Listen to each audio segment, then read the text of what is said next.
यह अच्छा है कि प्रधानमंत्री ने अपनी कारों के काफिले में कटौती कर इसका उदाहरण पेश किया कि वे जो कुछ औरों को करने के लिए कह रहे हैं उस पर स्वयं अमल कर रहे हैं।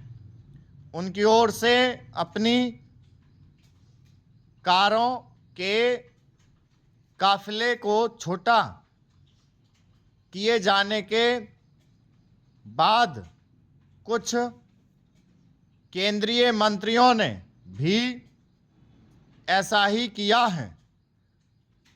आशा है कि भाजपा शासित राज्यों के मुख्यमंत्री एवं मंत्री भी इसका अनुसरण करेंगे, लेकिन ऐसा ही गैर भाजपा शासित राज्यों में भी दिखना चाहिए।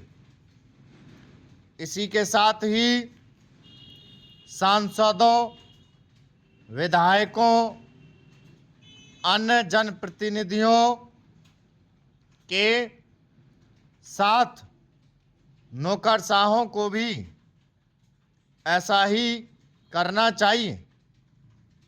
किफ़ायत का परिचय देना किसी सरकार या दल विशेष का विषय नहीं, यह एक राष्ट्रीय आवश्यकता है और केवल वर्तमान की ही नहीं, चूँकि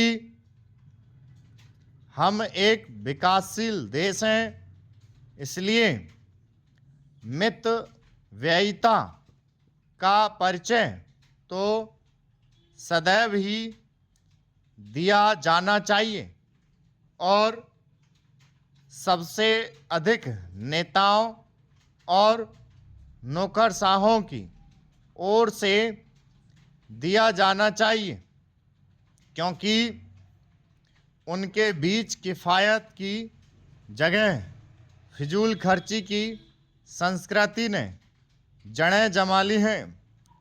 यह किसी से छिपा नहीं कि जो जितने लंबे काफिले से चलता है वह उतना ही धमक हनक वाला माना जाता है। दिखावे वाली इस मानसिकता से मुक्ति पाने की सख्त ज़रूरत है। आज यदि ऊर्जा संकट के चलते मंत्रीगण 2-3 कारणों के साथ चलने को उपयुक्त समझने लगे हैं, तो इसके पहले वे इसकी ज़रूरत क्यों नहीं समझ रहे थे?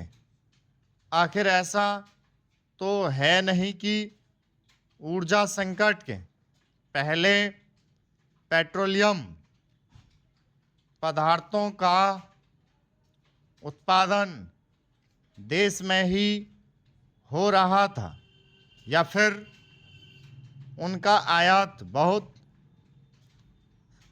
सस्ता था। सरकारी तंत्र को तो इससे कहीं अच्छे से अवगत होना चाहिए कि विदेशी मुद्रा की सबसे अधिक खपत पेट्रोलियम पदार्थों के आयात में ही होती है। सरकार को पेट्रोलियम पदार्थों की खपत में कमी लाने के साथ साथ विदेशी मुद्रा बचाने वाले अन्य दीर्घकालिक उपायों पर भी ध्यान देना होगा। विदेशी मुद्रा की एक बड़ी खपत है स्टॉप।